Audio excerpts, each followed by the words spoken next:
We're here with a very special guest all the way in California. I mean, this guy has been doing quite the success in his career.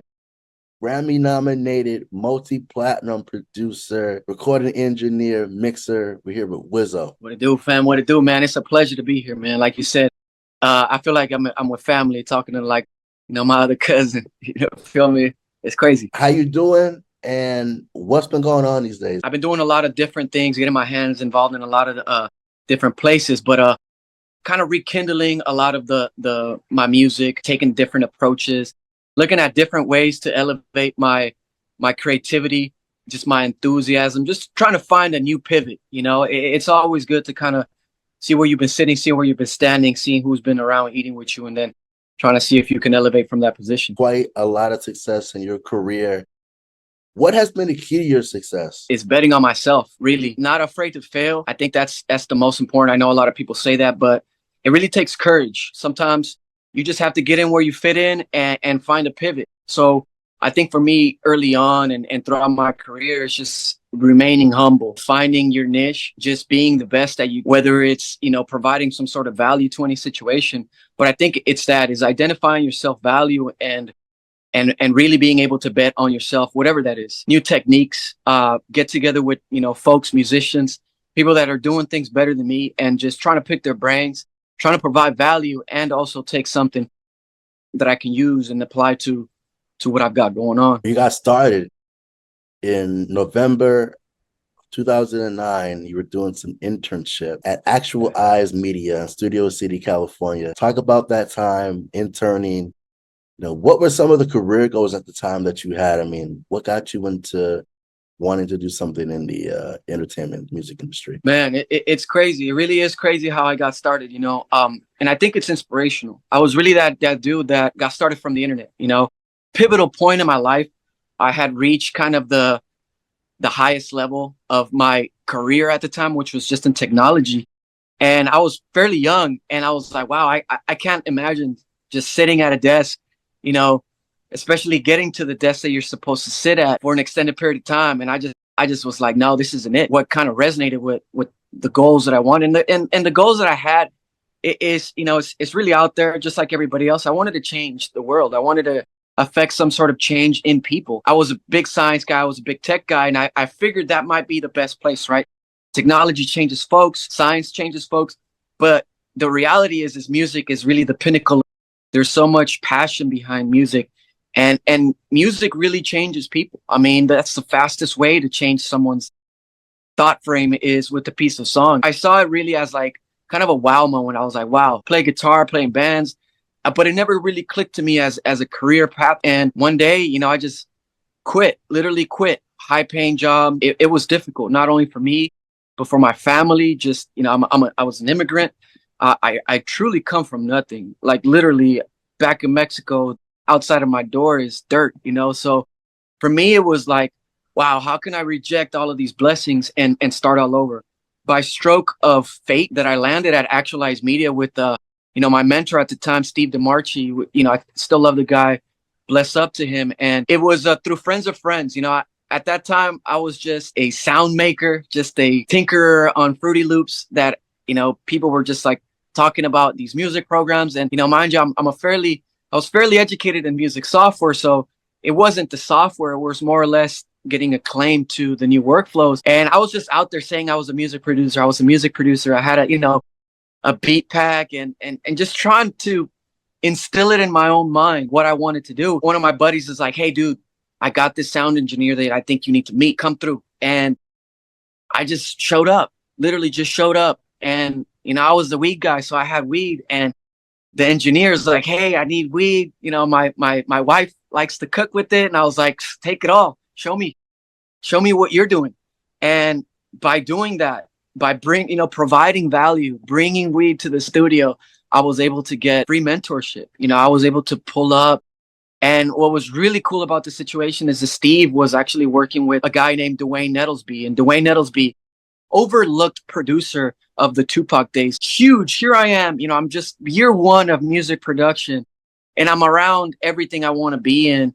And I'm possibly connecting now that had to do with Pac. So it really blew my mind. Dwayne Nettlesby, I met Dwayne Nettlesby as well inside of at the studio where Steve was, and they were great friends. They were also looking to, there were two OGs looking for some young cats trying to make some beats, trying to produce. They actually had like, and at the time it was, streaming media and all that stuff was fairly new. For me, it was just really, really dope to be around someone that could have been connected with Tupac, in the studio. And it really, really set the bedding for what kind of came after for me. You're only as big as your last hit, right?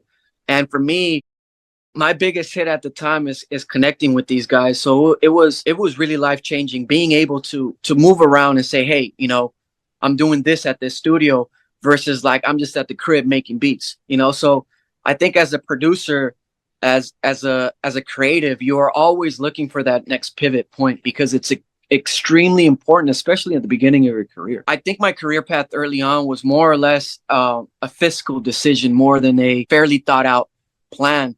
I just wanted to do good by my family. I wanted to have a high paying job to kind of make the moves that I wanted to make. My career path at the time was technology and tech. I was a systems administrator for a large food chain, AT&T, SBC, doing massive rollouts, multi-million-dollar projects. Like it was like hardcore, white collar, blue collar, like just showing up to work in a suit, that was my life. And it didn't feel right.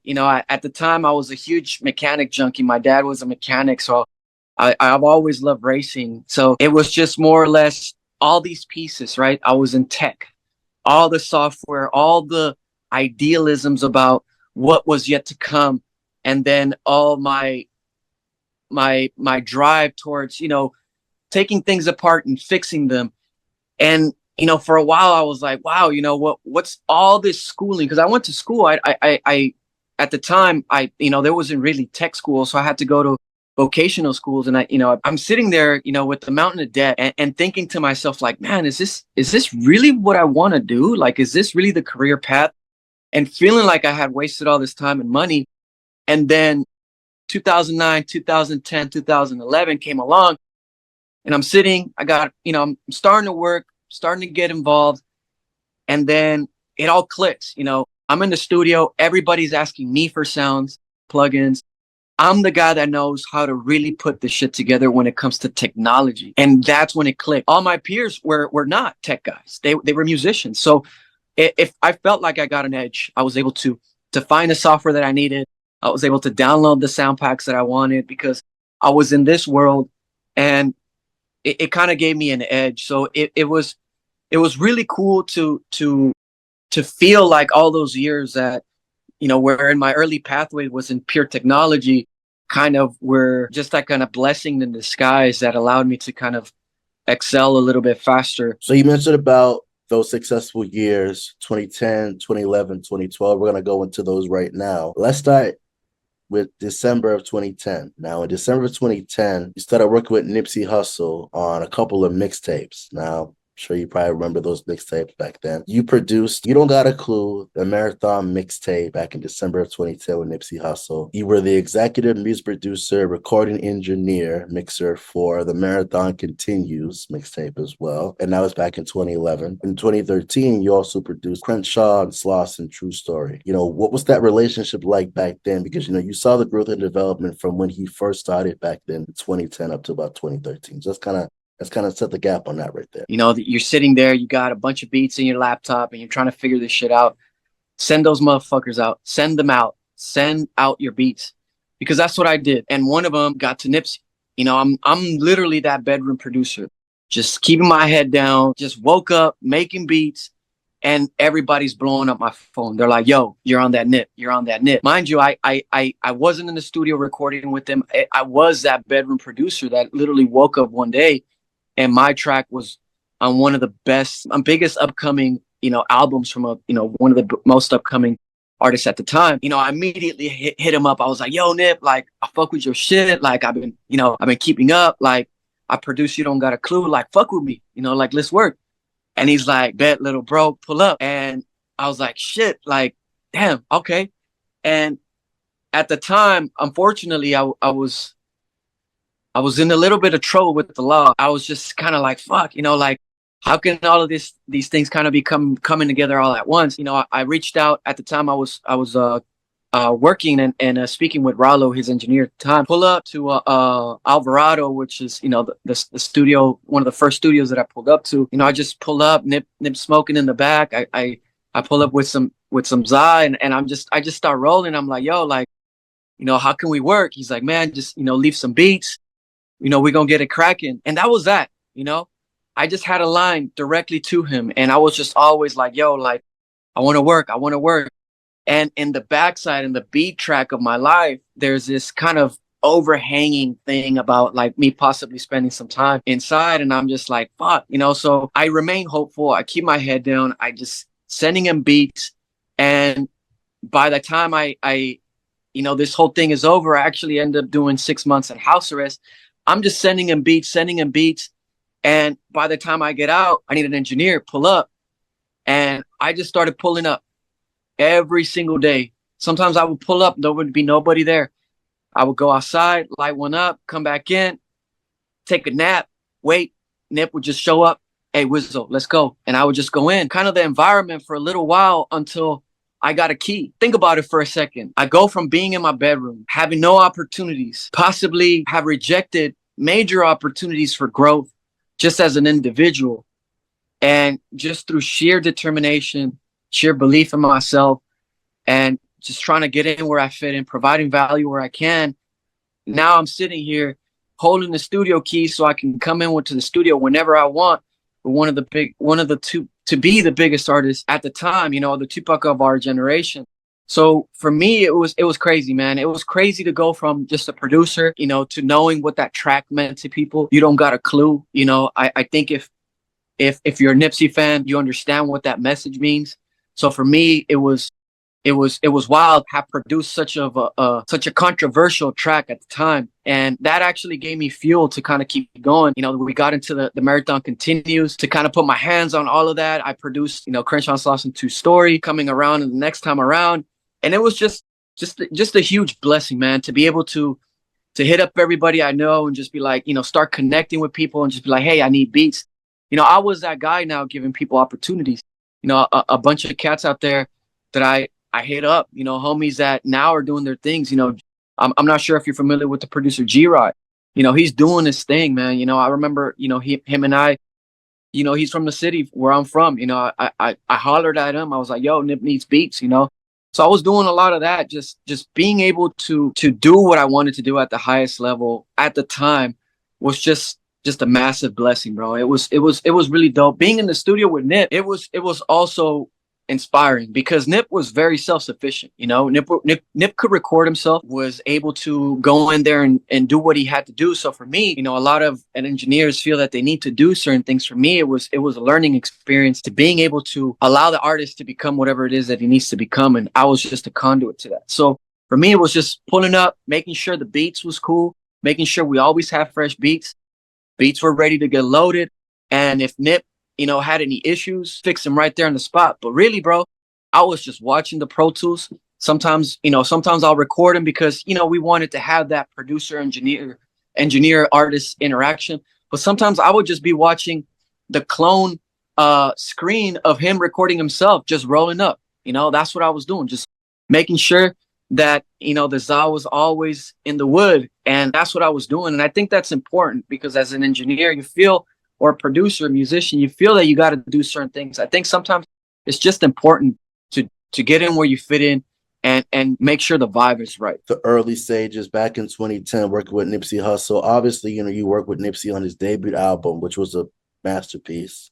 Ended up being one of, I think, the biggest of his career. February 16, 2018, you were the recording engineer and mixer for Nipsey Hussle's debut album, Victory Lap, which was nominated at the Grammy Awards. Talk about what that was like for you to work on the Victory Lap album and talk about, what you felt was his growth, what was his, development from the time that you first started out to then at that time. A lot of what you hear on Victory Lap was actually recorded around 2011. I was actually bumping Victory Lap a very long time before February 16th. So for me, the growth that I saw, it was, we went from, Nip just always putting out like, yo, producers, send me beats, send me beats. So now some of the biggest producers out there just flooding our inbox with beats. The most memorable moments, bro, it has to really be when right around the time when Victory Lap was starting to really get put together, and there was kind of a inclusion of Atlantic. There was just kind of a hush hush deal that they were going to actually be partners with us. We got a house. We got a situation in Miami. I literally took my entire studio and we flew it out to Miami to catch a vibe. And it was probably the most memorable thing that I'll remember. I mean, it's, you know, who gets to fly out to Miami in a mansion for a month and to just, you know, just try to make it work. So to me, that's incredibly memorable. I got to connect with the team. I got to connect with everybody. We did a lot of really fun things out there, you know, rented cars and, you know, 5 a.m., you know, on the interstate in a Ferrari. You know, we did that whole idea. And I think the most funniest thing that I can remember is, you know, my boy Jorge Peniche at the time, you know, and still to this day, Jorge Peniche, you know, he doesn't smoke, he doesn't drink, you know, he'll partake with us every now and then. A bunch of fools smoking weed, drinking all the time. You know, we're hanging out, we're Nip is like, yo, I need to get some weed. We go somewhere, find some weed, and we stop at a 7-Eleven. And Nip, you know, being Nip has always been Nip. Nip is always just very forward thinking. So he, you know, pulls up, parks in the handicap. Wizzo, let's go inside real quick. You know, we leave Jorge in the car. We're in there grabbing drinks, grabbing backwoods. We come outside. Jorge is in handcuffs in Miami. Now, mind you, at the time, my boy was working on his citizenship. And I'm just like, Nip tells the cop, like, yo, like, the weed is mine. I tell the cop the weed is mine. Take me, you know, like, we don't want him. Like, he doesn't even smoke weed, bro. Like, he's getting a ticket for weed. He's spending the night in jail. And it was all because of us, you know. And I think looking back at it now is funny, you know. It's funny. We get out, we leave the weed in the car. He's sitting there in the parking lot. Cop pulls up, says, "Open your, let me see your license registration." He opens up the glove compartment, and the bag of weed pops out, and he gets busted in Miami. You know, straight edge guy. You know, so it's moments like that, man. You know, I don't think I'll ever forget. And it's never really. I have many memorable music moments, but I think to me those are more memorable because it was just personal creativity side. It's just watching Nip grow from, you know, us gathering beats from different producers to, you know, working with 1500, working with the Futuristics, and creating and crafting a sound that's going to be endless. I mean, you know, considering it, you know, the tracks that we had were in 2011, you know, the boys and the whole team, you know, we spent 4 years perfecting that sound. The result is probably the most memorable to me. If you can go back to that time when you guys were working on Victory Lap, was there, I don't know if you know the answer to this, but was there a reason why he named it Victory Lap? Yeah, you know, the marathon series, the concept of the marathon, that played a huge, I mean, that was the pivotal moment for him, from my understanding. Because I actually asked Jorge this question. I was like, hey, why the marathon? It was for Nip, it was what it stood for. You know, it's, you know, in a marathon runner, it's a different type of endurance. You know, you keep going. You just keep doing what you're doing. You just trust the process, believe in God, and keep your head down, and you keep going, because a marathon runner is never really truly done running. You know, you're always seeking for the next marathon. Victory Lap is culmination of all these concepts, all these ideas, you know, proud to pay, run a lap, trust the process, all these 25-8, you know, all these sayings, all these things that Nip was saying to what it is, you know, the encompassing body of work that takes you to the next level. I would love to know what would have came next, given how everything transcribed. I don't think that a more fitting title could have been chosen, because this was his victory lap. You know, he surprised the entire world. I mean, we're now 5 years in, 10 years in, and some of the other projects, and people are still bumping it. I mean, at the time, closer towards the latter years, we were moving, and he moved like he felt it. He felt himself be the next Tupac, you know, Biggie, Jay, and all the best you can put. And he knew that he was all of that and then some. He knew that, and he moved that way. And I think that that's what the latter years, why you see him do so much business, was because he was like, okay, well, bet, like, who's the boss right now? You know, Ross and Jay. So he was always like, it's a competition. So I'm after that. I'm after those types of levels. He got there. You know, he truly did. He really did. You know, the legacy he left behind, the development that he did, the people that he affected, the accomplishments. I think that our generation's Pac, Biggie, Jay, all of that. Like, he's all of that to me, 100%. I mean, I'm a Tupac baby. This is Nip. I mean, for me, you know, his passing, it was hard because I didn't know that if I was ever able to listen to another spitter the same way, you know, because I knew Nip was about everything he talked about. Don't see anything and don't hear anything at the levels that he did, but he was that guy in the streets too. You know, it takes a special type of character to be that. Let's talk about some of the songs that you produced that have gone platinum, that have gone gold, and are still to this day reaching the charts, reaching its peaks right now. Rap Niggas, Double Up, Big Three Lap, and Keys to the City. Let's talk about those tracks, creativity behind it, the importance to you behind it, and what it's been like for you to be able to have a piece of that. Because, you know, as you mentioned before, you know, you've done a lot of the engineering stuff behind it. So as an engineer, marry the concepts that I had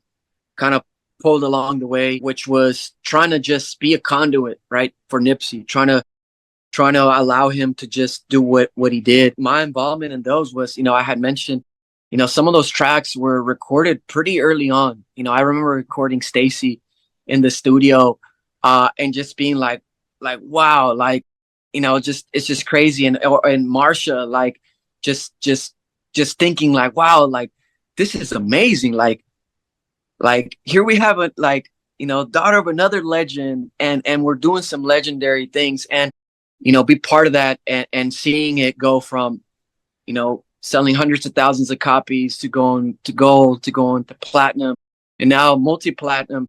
It's just a bittersweet. I never wanted it this way. I really didn't. I never wanted to have all these things in the fashion that they've been presented to me. In a way, it's given me the fuel to kind of look at myself, and, you know, along the way, we all, you know, experience valleys and mountains, and through those mountains, through that hardship, looking at these walls, going to my mama crib, a plaque that I brought home. My family, when they come from Mexico to visit, you know, they see the plaques. I bring them to my studio. It's crazy, you know. I come from nothing, brother. Zero. You know, my family had to save up to be poor. You know, now we're better off, in the sense that in the scope of it all, we're still moving, and we're still, you know, elevating, you know. And a lot of people look at the successes, you know, they look at your plaques on the wall. The success that I feel is the fact that I feel that as a bundle, I already won. I live on my own terms. I have an amazing relationship with my family. I'm part of a legacy, right? So what these plaques mean to me, a reminder to keep going, because you can do things, you can achieve things. And the fact that they're going from 1 times, 2 times, 3 times platinum, it just pushes me that much harder. Keep going, to really keep going, and to keep building and innovating. Because for me, it doesn't stop at music. You know, for me, music is part of, I believe, my experience, but I don't think it's the end of it all. I think that there's more outside of music as well. I think music is allowed me to understand how the world behaves in a different way. The way that Nip was able to motivate people. I mean,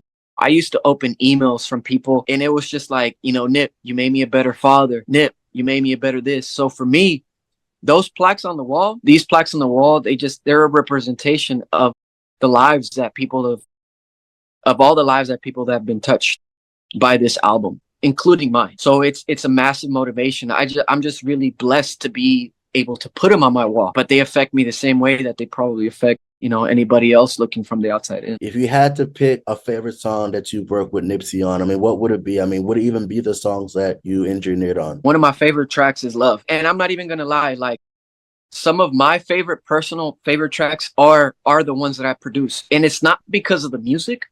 It's because Nip's talking to me. Like, he didn't know, like, and I used to tell him, like, hey, bro, like, you know, like, you're talking to me, dog. Like, we had conversations about this, because he's like, bro, like, I make music for cats kind of like you. He was always making music for for hustlers, bro. Like when I came in the studio, when I started my shit, bro, I was whipping around a brand new BMW, bringing turkey bags to the studio. Not to say that it's anything about anything, but it's like, bro, I was a hustler, bro. I was living this music. When Nip and I got really close and he saw that, like he saw like, damn, like little bro's pulling up, like whipped out, like he's on his shit. This music means like it speaks to me. Like you don't got a clue. Spoke to me at a pivotal time when I felt every single word that he said. Crenshaw Slauson, True Story, like I feel that. Killer, I feel that. Like all these tracks, like I feel them. Outside of that, like, you know, Victory Lap, Dedication, Blue Laces, Love. Honestly, like it's so much music, bro, like that I truly, truly love. I think one of the most memorable ones is, and I think that it kind of adds to why I really like it, is Crenshaw Slauson. And you know, there's probably an opportunity that this little anecdote might be kind of pushed out there, and maybe the documentary when it does finally come out. When Nip and I were recording Crenshaw Slauson True Story, we were at DJ Ski's studio. You know, when Nipsey started working with DJ Ski for a second. At the time, Nip and I had this joke. It was we would call each other Jake, because it was like one take Jack, you know, it was Jack or Jake. And it just might, you know, things just kind of transmutate, and we're just calling each other either Jack or Jake, because he was like, I would always be like, hey, you gonna one take this, Jake? And he's like, come on, Jake. Come on, Jake. Come on, Jake. What you think this is? So, you know, we're sitting there, you know, I load up the Pro Tools session. I was like, what's up, Jake? You gonna one take this? He's like, man, come on. If I do this in one take, all you motherfuckers owe me 100 push-ups. And you can hear that in that take, you know? And he hit that, you know, Crenshaw Slauson True Story is that take that he did at the beginning. You know, I cut the snip off, but, you know, I catch him saying that, you know, when he comes out, you know, I start doing push-ups. He's like, nah, cuz I was just playing, you know, and it was just a funny moment, because everybody in the studio was ready to do 100 push-ups, you know, bro, like we didn't think. He was just like, and it was, you know, this was on top of, you know, I know I'm going a little bit all over the place, but this was on top of him, you know, playing my beat. And then he literally goes, hey, Wizzo, take out all the drums. And I'm like, what? And bring him back when I'm done rap. You know, he does that. Then he one takes it. And it's just like, oh shit, you know, this is a memorable moment. Not only that, because at the time, if you hear Nip, he's telling you his story of who he is, his ideas of who he is, and what he's trying to do. So at the time I was like, yo, like, if you don't know Nip, Crenshaw Slauson True Story, you know, you get a sense of who he is. And you know, I'm recording him, and he's like, Crenshaw Slauson True Story, Zoe, play the drums. And, you know, as a producer, when the artist calls out your name, you're like, you're on cloud nine, you feel me? Because now everybody, that moment, they're going to be like, oh shit, Zoe, play the drums. It's like, Zoe plays drums. Like, who's the, oh, Wizzo. Okay, bet. You know, so it's like, it was just a really dope moment to see all these things go from, you know, the spiritual plane to the physical plane, perception of what success was at that moment. It was just a very memorable moment. You know, my favorite tracks for Nip are the ones that like he's talking to us out there, us, you know, yourself, hustlers. We're out here working, grinding, doing our shit. Like those tracks are the ones that speak to me. You mentioned earlier about the start of your career and how you were invested in technology. Obviously, you know, you're doing a lot of things in the music industry, entertainment industry, whether if it's recording, engineering, mixing, mastering, the whole 9 yards with that. Talk about Bitstream Media. I know that you're doing a lot of technology or want to have a big thing involved with that. The company Bitstream Audio actually is a company that I formed around 2012, 2013. And it really was the application of all of these ideas that I had learned, you know, with Nipsey, with Jorge, these concepts about ownership, that as an entrepreneur, you build revenue streams, right? For me, as an engineer, as a musician, it was really to be able to put these things into practice when I got the chance. And the chance came in the recording session, the studio session with my boy Mike Free and Lil Jon, you know, doing what, you know, producers do, just getting together. You know, I can't really remember who we were cooking up for at the time, but we were just trying to put out a pack. Lil Jon was in town for like 3 days. So we're like, let's lock in. You know, we show up, Paramount, and you know, I've got Ableton, Lil Jon has his MPC, Mike Free has a Reason, and we're sitting there in front of $1 million worth of equipment, and we're short one aux cord. And I'm thinking to myself, this can't be life. This literally can't be life. This can't be the future, right? The way we're all going to make beats is, let's say Mike Free comes up with the piano line, you know, Lil Jon does some drums. The way that it was all working, it was we would all press start at the same time. Rogue shit. Like, all right, 1, 2, 3. And we would just do that. And I'm like, yo, this can't be it. So I set out on a mission to find a way to create a collaborative audio interface. Now, what that really means is a piece of hardware that you can take into a recording studio. All you do is you just plug in your computer. DAW recognizes, what the piece of equipment this is. And there is a synchronization protocol that basically synchronizes all the different computers. So when I press start, it synchronizes the start across all 3 computers, or 4 or 5, and it sounds like one piece of audio. This is kind of how music is made in the studio, right? So you've got a couple of guys building their parts. When these parts, you want to commit these parts, you put them on a USB drive and you give them to the guy that, is putting it all together.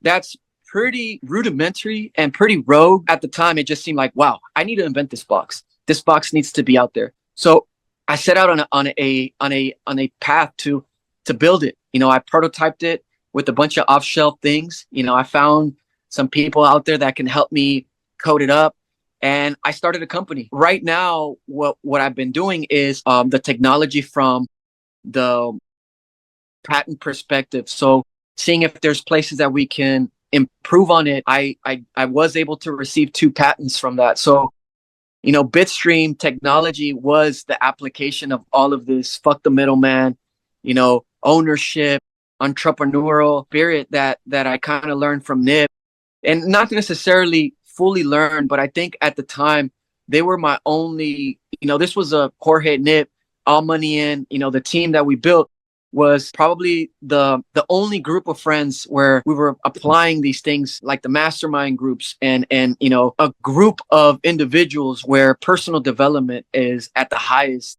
of the importance. For me, it was really dope to be able to bring all of these things back and build a company around, some of those principles. All the success that you've been having in your career, what is something that you wish you would have known when you first started out in your career? A music publishing book was to learn about music administration, because as a producer, you're always wondering where things are going and if you're going to get yours and be recognized for what you do. It's not necessarily that there's a lot of folks out there trying to get you or trying to suppress your growth or stop you from getting the royalties that you deserve.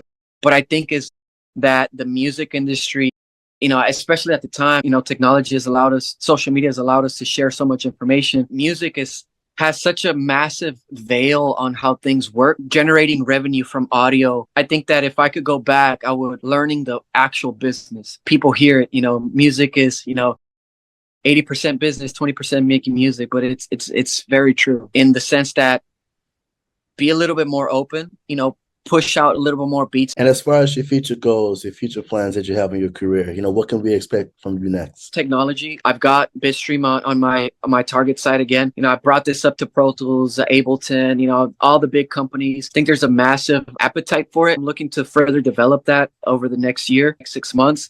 And I'm also getting pretty deep into the AI realm, sound design, sound generation, just overall to have massive creativity. So that's kind of what I'm working on. The world that's coming,